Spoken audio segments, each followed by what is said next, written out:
A smile can be a bridge or a blade. The wise learn the difference before they bleed. They smile at you, and the world tells you to smile back. It tells you that kindness must always be returned, that politeness is proof of goodness, that a pleasant face is a safe place to rest your trust. But life, if you have lived it long enough and honestly enough, teaches a deeper lesson. It teaches you that smiles can be learned, practiced, and perfected, yet energy cannot be rehearsed. Energy tells the truth even when the mouth lies beautifully. There are people who will look you straight in the eyes, curve their lips into something warm, and still leave you feeling uneasy, unsettled, smaller than you were before they arrived. Nothing was said that could be quoted. Nothing was done that could be accused. And yet something shifted inside you. Your breath changed, your shoulders tightened, your spirit leaned back instead of forward. That is not imagination. That is awareness waking up. A smile is a social language. It can mean welcome, or it can mean survival. It can be joy, or it can be strategy. Some people smile because they are kind. Others smile because they have learned that kindness opens doors more quietly than force ever could. The difference is not in the expression. The difference is in the atmosphere they leave behind. After true kindness, you feel nourished. After false warmth, you feel drained, as if something invisible has been taken from you without permission. Energy does not shout, it whispers. It speaks in sensations rather than sentences. It arrives as a heaviness in the chest, a restlessness in the mind, a sudden doubt about something you were once sure of. When someone smiles at you while secretly resenting your growth, their energy carries tension. When someone praises you while comparing themselves to you, their energy carries competition. When someone stands close but hopes for your misstep, their energy carries hunger. And your body, wiser than your politeness, recognizes it immediately. We are taught to override these signals. We are told not to judge, not to assume, not to read too much into things. And so we silence ourselves. We ignore the discomfort. We explain it away. We say, they didn't mean it like that, or I'm just tired, or I'm being too sensitive. But sensitivity is not weakness. It is perception. It is the ability to feel what others work hard to hide. When you dismiss it, you do not become more kind. You become more vulnerable to being misled. There is a particular kind of exhaustion that comes from being around people whose smiles do not match their spirit. You find yourself performing instead of resting. You measure your words. You soften your shine. You leave conversations questioning yourself instead of feeling affirmed. This is not coincidence. This is the cost of ignoring energetic truth. Your soul knows when it is not safe to be fully present, even if the room looks friendly. Energy reveals intention long before actions do. A person who truly wishes you well does not just smile at your success. They feel light when you rise. Your joy does not threaten them. Your growth does not diminish them. Their presence feels spacious, not crowded. There is no subtle competition, no hidden resistance, no need for you to explain yourself or shrink your dreams. Their energy supports without effort, encourages without envy, and celebrates without conditions.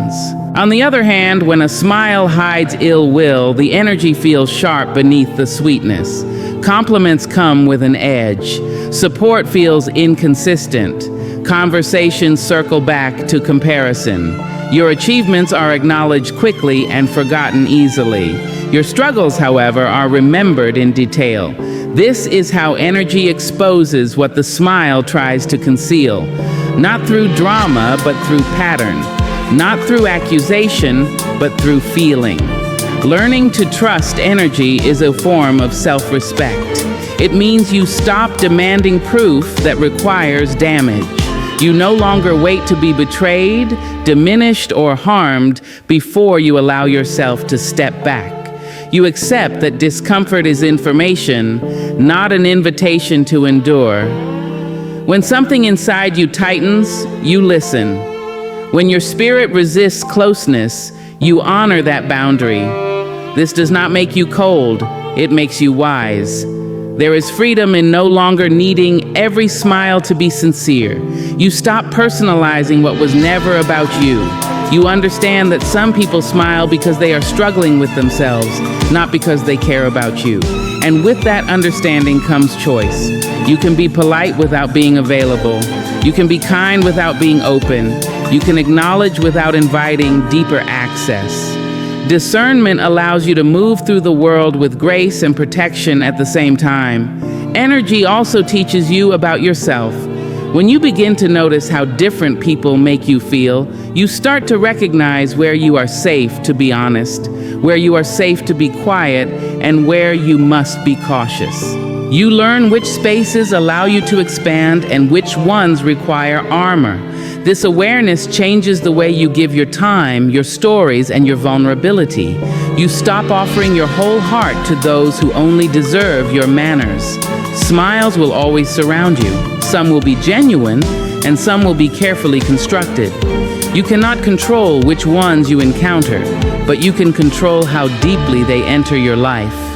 Let energy be your guide. Let your body be your compass. Let your inner response matter more than outward appearances. Because while smiles may lie with impressive ease, energy remains loyal to the truth, and it speaks to those who are brave enough to listen. There is a quiet truth many people learn too late in life. Not every hand that reaches for yours is reaching to hold it. Some hands reach to measure. Some reach to compare. Some reach to see how close they are to what you have become. Envy does not always arrive as hostility.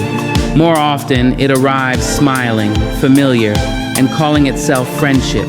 Envy is rarely loud. It does not announce itself with anger or open opposition. It studies first. It listens. It observes your habits, your strengths, your moments of doubt. It learns what excites you and what scares you. Then it blends in. It laughs at your jokes. It celebrates your milestones. It stays close enough to witness your progress while quietly wrestling with what your progress awakens in them. Some people do not envy you because they dislike you. They envy you because your existence reminds them of what they postponed, what they abandoned, or what they were too afraid to pursue. Your courage highlights their hesitation. Your growth mirrors their stagnation. Your discipline exposes their excuses. And instead of facing themselves, they turn their attention toward you, not to harm you directly, but to soothe their own discomfort by staying near the source of it. This is why envy so often hides behind support. The envious friend will congratulate you quickly, but change the subject just as fast.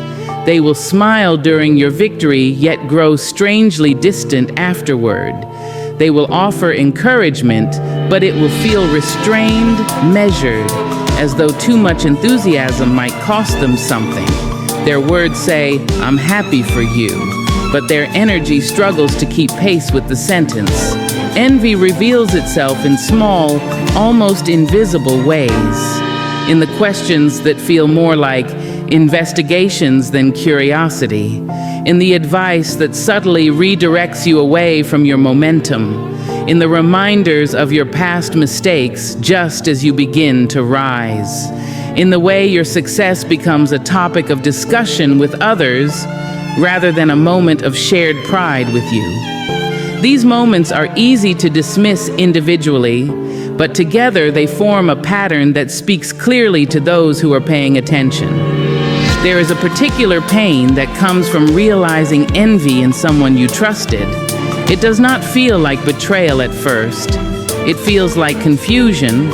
You wonder why conversations feel tense when they used to feel easy. You notice that you hesitate before sharing good news. You sense a shift, but you cannot name it without feeling disloyal, so you stay quiet. You make yourself smaller. You protect their feelings at the expense of your own joy. But envy thrives in silence.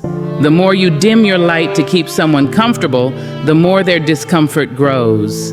Because the issue was never your brightness, it was their unresolved relationship with themselves.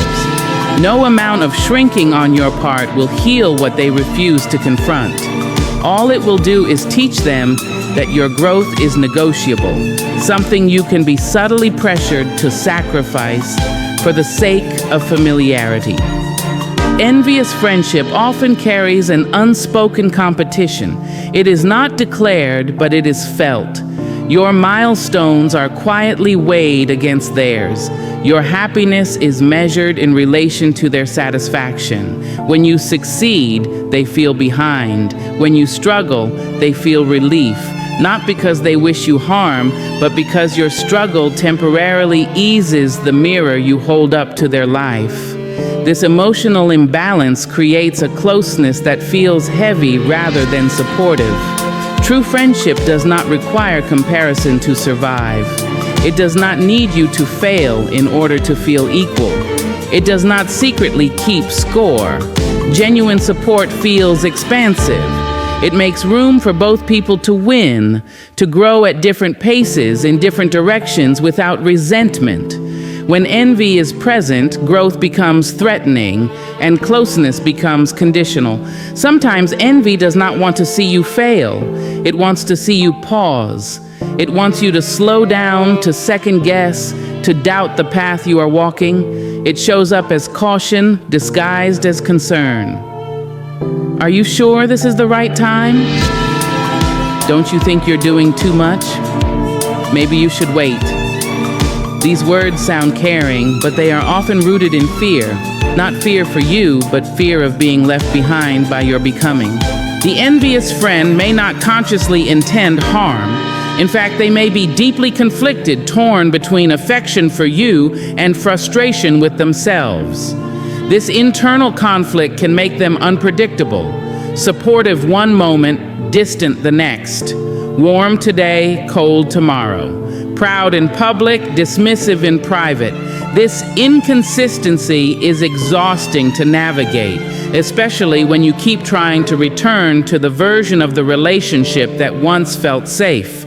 Recognizing envy does not require accusation. It requires honesty. Honesty with yourself about how you feel after interactions, about the tension that arises when you share good news, about the way your intuition gently warns you without drama. Awareness does not mean you must confront or cut off immediately. Sometimes it simply means adjusting proximity, sharing less, expecting less, protecting your inner world while remaining outwardly respectful. Not everyone who envies you wants to replace you. Some simply want reassurance that they still matter.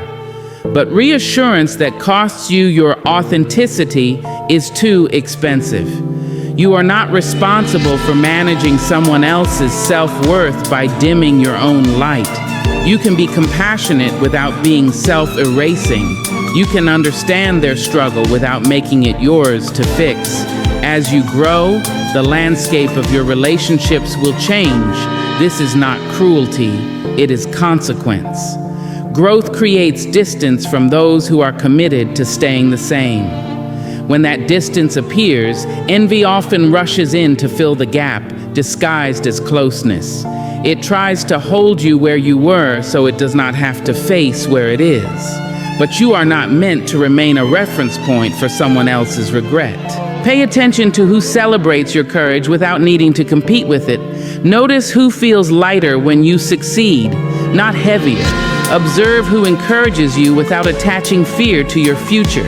These are the people whose friendship is rooted in abundance rather than scarcity. Their support does not waver when your life expands. Their presence does not demand proof of loyalty through limitation. Envy loses its power when it is seen clearly, not judged harshly, not dramatized, just understood. When you stop explaining your growth and start honoring it, the dynamics shift naturally. Some people will adjust and grow with you. Others will fall back, unable to follow without confronting themselves. Both outcomes are part of your evolution. You are allowed to outgrow relationships that were built on comparison. You are allowed to choose environments where your success does not require apology. You are allowed to value peace over familiarity. Friendship should feel like a shared journey, not a silent rivalry. And when you learn to recognize envy beneath the smile, you free yourself to walk forward without guilt, carrying only the connections that truly wish you well. Kind words are easy to offer. They roll off the tongue smoothly, polished by habit and social expectation. People learn early how to sound supportive, how to say the right thing at the right moment, how to dress indifference in the language of care. But kindness that lives only in words is a fragile thing. It disappears the moment it is asked to stand up and move. There are people who speak beautifully about love, loyalty, and support, yet are absent when presence is required. They say they believe in you, but they never show up when you need encouragement most. They promise help, but their help never arrives. They praise your strength while quietly benefiting from your struggle. These are not misunderstandings, they are patterns. And patterns reveal truth more clearly than intention ever could. Words cost little. They do not require sacrifice, consistency, or courage. Action does. Action requires time, effort, and often inconvenience. It asks a person to align their behavior with their speech, to back their declarations with movement. When words and actions are disconnected, the words become decoration, pleasant to look at but incapable of holding weight. Many people mistake eloquence for integrity. They trust those who speak softly, who know the right phrases, who sound emotionally aware. But awareness without responsibility is performance. It creates an illusion of care while leaving the burden on the listener to carry disappointment quietly. You find yourself grateful for scraps of affirmation while learning not to expect follow-through. Over time, this erodes trust in ways that are subtle but profound. Kind actions do not need grand gestures. They live in reliability, in the person who checks on you without being asked, in the one who remembers what matters to you and acts accordingly, in the consistency of support that does not fade once the moment passes. True kindness has endurance. It does not vanish when attention shifts elsewhere. When words are kind but actions are neutral or harmful, confusion takes root. You question your own expectations. You wonder if you are asking for too much. You start translating excuses into understanding, absence into busyness, neglect into miscommunication. This self-doubt is not accidental. It grows in the space where accountability should have been. People who mean well through words alone often rely on intention as a shield. They say, "I meant to," or "I wanted to," or "I didn't realize." But impact does not disappear because intention was present. Kindness that never reaches the level of behavior remains incomplete. It may soothe in the moment, but it cannot sustain trust over time. There is also a hidden imbalance in relationships built on empty kindness. One person becomes the giver of understanding, patience, and emotional labor, while the other becomes the receiver of grace without responsibility. The one who acts keeps showing up, adjusting, forgiving. The one who speaks keeps reassuring, promising, explaining. Over time, this dynamic drains the one who believes words should mean something. Learning to value action over language is not cynicism, it is clarity. It does not mean you stop appreciating kind words. It means you stop confusing them with commitment.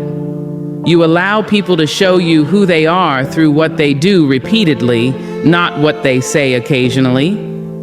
This shift protects you from investing deeply in connections that are not built to hold you. Kind actions also reveal priorities. People act on what they value. They make time for what matters. They follow through on what they respect. When someone's actions consistently fall short of their words, it is not always because they cannot do better. Often it is because they are choosing differently. This realization can be painful, but it is also freeing. It removes ambiguity and replaces it with truth. You are not demanding too much when you expect alignment. You are not ungrateful for noticing absence. You are not unkind for wanting consistency. Emotional maturity includes recognizing that love, care, and support are verbs before they are sentiments. They must be practiced, not just spoken. As you grow more discerning, you begin to listen differently. Compliments become less impressive than effort. Promises become less convincing than presence. You stop being swayed by language alone and start paying attention to behavior over time. This does not harden your heart, it grounds it. It teaches you where to place your trust and where to keep healthy distance. Kind words can open a door, but only kind actions can keep it open. When you learn this, you stop waiting for people to become what they say they are. You accept them as they show themselves to be, and in that acceptance, you reclaim your energy, your expectations, and your peace. There is a voice within you that existed long before logic learned to speak. It does not arrive loudly or demand attention. It does not argue its case or present evidence. It simply knows. This voice lives beneath thought, beneath fear, beneath the stories you have been taught to tell yourself. It is intuition, and it carries the memory of survival, the wisdom of experience, and the echo of every lesson learned before you were born. Intuition is not imagination, it is recognition. It is the body remembering patterns the mind has not yet organized into language. Long before you could explain danger, you could feel it. Long before you understood trust, you sensed safety. This knowing has been passed down through generations, shaped by lives lived, choices made, and instincts sharpened by necessity. When it speaks, it draws from a lineage of awareness that learned to listen because listening meant survival. The modern world often teaches you to doubt this voice.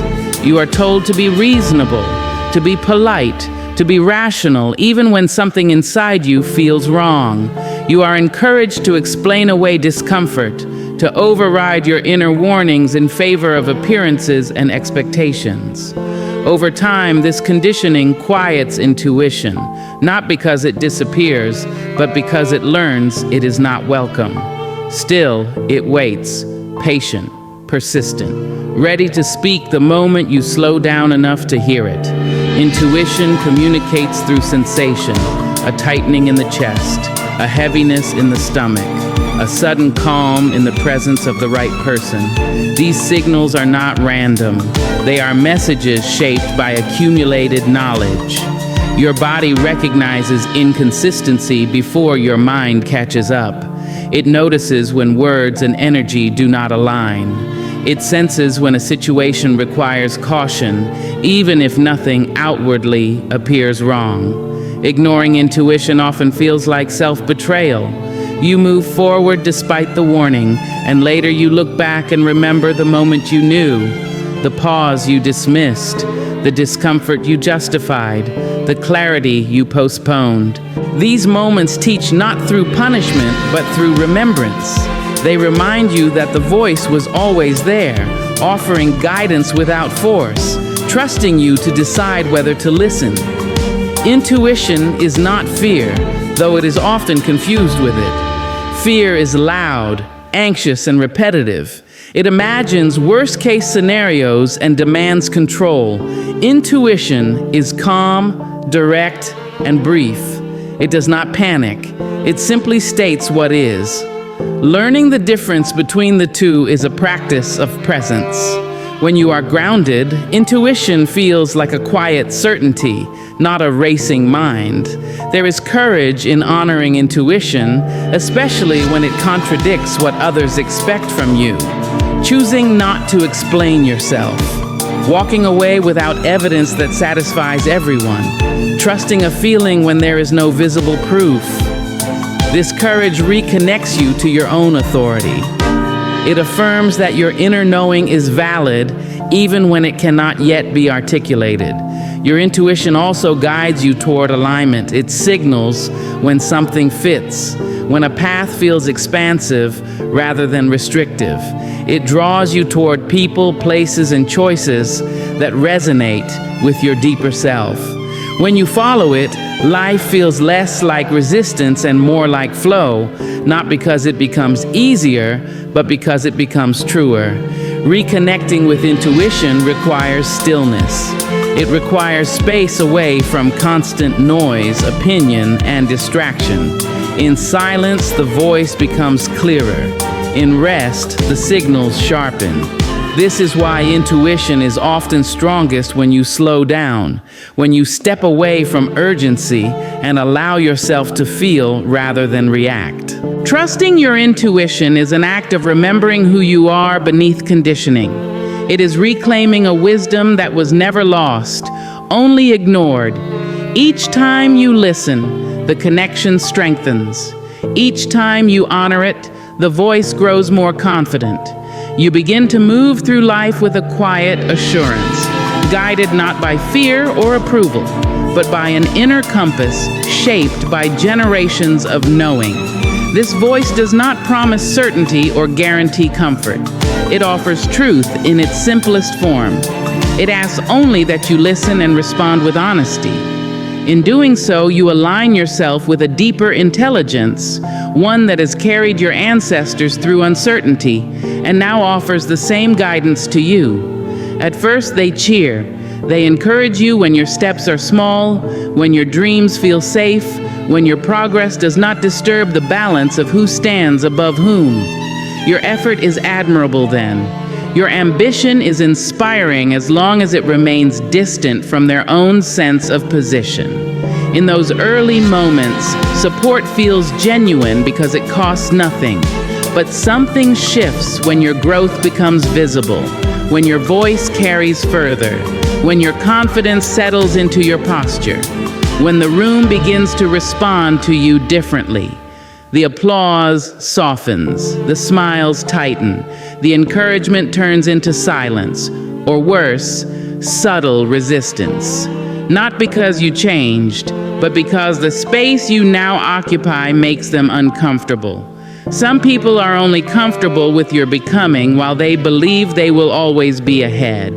They celebrate your potential but struggle with your arrival. They enjoy watching the climb, but not the moment you reach the view they once claimed as their own.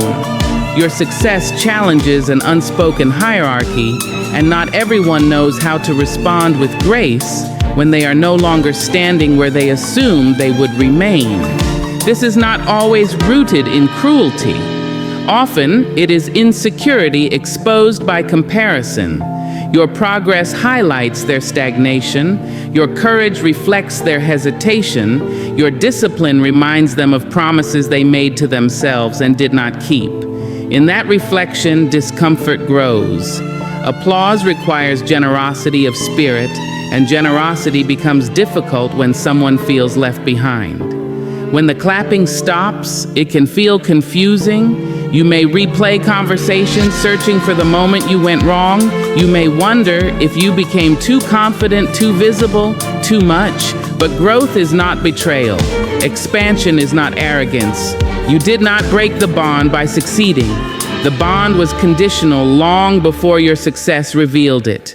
There is a quiet grief in realizing that support was temporary, that encouragement had limits, that some relationships were sustained not by mutual growth, but by relative positioning. This realization asks you to choose between shrinking to restore comfort or continuing forward with fewer witnesses. Neither choice is easy, but only one is honest. Some people clap only as long as your light does not outshine their own. When it does, they withdraw their hands and call it change. They may distance themselves, offer backhanded compliments, or reframe your success as luck rather than effort. These responses are defenses, not evaluations of your worth. They are attempts to protect a fragile sense of self from the truth your growth represents. You cannot control how others respond to your progress. You can only decide how much weight their response carries. If you pause every time someone grows quiet, you will learn to move at the pace of their comfort rather than your calling. If you apologize for surpassing limits that were never yours to respect, you will trade fulfillment for familiarity. True support does not require hierarchy. It does not depend on who is ahead or behind. It is rooted in shared humanity, not comparison. When you encounter those who can celebrate you fully, without calculation or envy, you feel the difference immediately. Their joy does not shrink as yours expands. Their pride does not fade as your reach grows. As you continue forward, remember this: applause is not a contract, it is a moment. Some will clap for a season and then fall silent when your success asks them to face themselves. Let the silence teach you, not stop you. Growth will always reveal who was cheering for your journey and who was only comfortable with your place. There comes a point in life when openness must be guided by wisdom, when you realize that trust without awareness is not virtue, and caution without bitterness is not cruelty. Discernment is the quiet strength that allows you to remain kind without being careless, open without being exposed, loving without being depleted. It is not the absence of trust, it is the presence of self-respect. Many people confuse discernment with suspicion. They believe that to question, to pause, to observe is to assume the worst. But discernment does not rush to judgment. It watches, it listens, it notices patterns without dramatizing them. It allows people to reveal themselves over time rather than demanding immediate access to your inner world. This patience is not fear, it is maturity. When you begin to practice discernment, you stop explaining your boundaries as if they are offenses. You understand that access to you is not an automatic right, but a privilege earned through consistency, honesty, and care. This understanding changes the way you move through relationships. You no longer overshare in the hope of connection. You no longer extend loyalty before it has been demonstrated. You no longer confuse proximity with trust. Self-respect means honoring how you feel without needing external validation. It means acknowledging discomfort before it becomes damage. Discernment invites you to take your own signals seriously. When something feels off, you give yourself permission to slow down rather than pushing forward out of politeness or obligation. You trust that your inner awareness exists to protect, not to isolate you. There is freedom in no longer needing to prove your goodness through overgiving. Discernment allows you to give appropriately, sustainably. You can be generous without being drained. You can be supportive without being responsible for everyone's emotions. You can care deeply while still maintaining the integrity of your own boundaries.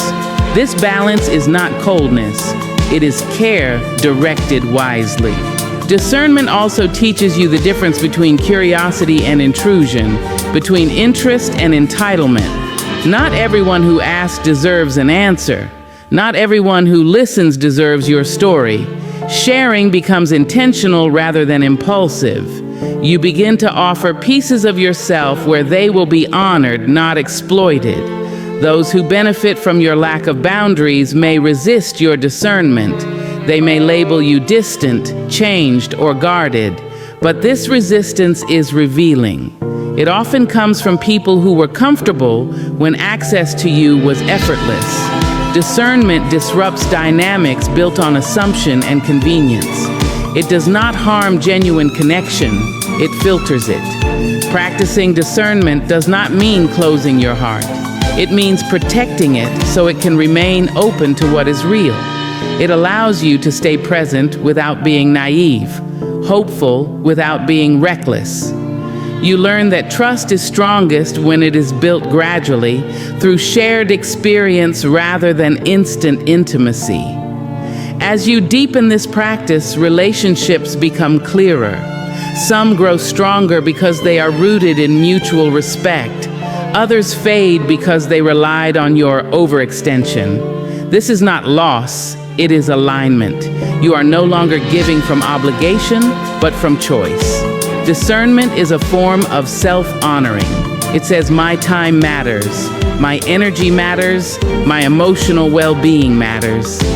When you live from this place, trust becomes more meaningful because it is intentional.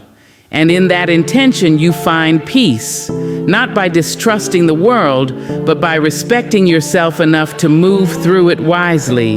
Your life is a living story, unfolding day by day, shaped by the people you allow close to you. Some voices influence the direction of that story more than others.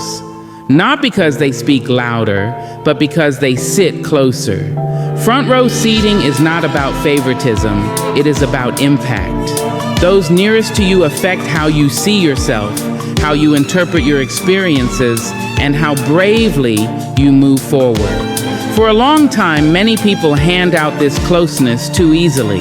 They assume that time, familiarity, or shared history automatically earns access. But closeness without care becomes a liability. Not everyone who knows your name needs to know your thoughts. Not everyone who has shared your past deserves influence over your future. Proximity is powerful, and power must be assigned with intention. When someone sits in the front row of your life, they see you before the mask goes on. They hear your doubts before you find the right words. They witness your becoming in its raw, unpolished form. This level of access requires trust, consistency, and respect. Without these, closeness turns from support into strain. You begin to filter yourself, to explain your growth, to justify your choices because the presence near you does not feel safe. Some people want front row seating not to support the journey, but to critique it. They listen closely so they can question your decisions. They stay near so they can influence outcomes. Their interest feels attentive, but their presence feels heavy.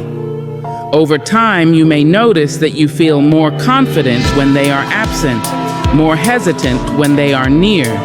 This is information, not coincidence. Choosing who sits close to you is an act of leadership over your own life. It requires honesty about how certain relationships affect your energy and clarity. It asks you to recognize that love does not always equal alignment. You can care about someone deeply and still understand that their perspective no longer belongs at the center of your decision-making. There is often guilt attached to this realization. You may worry about being seen as ungrateful, disloyal, or distant. But growth demands reassessment. As you change, the seating arrangement must change with you. What once felt supportive may now feel restrictive. What once felt familiar may now feel limiting. This shift does not erase what was real, it honors what is real now. Front row people do not compete with your growth. They celebrate it. They do not require constant reassurance, they offer stability. They do not need to understand every detail to remain supportive. Their presence feels grounding rather than draining. With them, you are not performing, you are being. This is how you recognize who belongs closest. Moving someone from the front row does not always require confrontation. Sometimes it simply means sharing less, leaning less, expecting less. It is a quiet adjustment that protects your momentum. Distance, when chosen intentionally, can preserve peace and prevent resentment. It allows relationships to exist in forms that no longer compromise your well-being. Your life will always have an audience. Many will watch, comment, and observe from afar. Only a few should be close enough to influence the script. When you choose these few with care, you create an environment where growth is supported rather than scrutinized, where vulnerability is met with understanding rather than judgment. You are allowed to curate your inner circle. You are allowed to honor how people make you feel. You are allowed to design a life where those closest to you help you rise, not hesitate. Front row seating is not about exclusion, it is about alignment. And when you choose wisely, your life unfolds with greater clarity, confidence, and peace. Remember this, a smile is not a promise. A kind tone is not loyalty.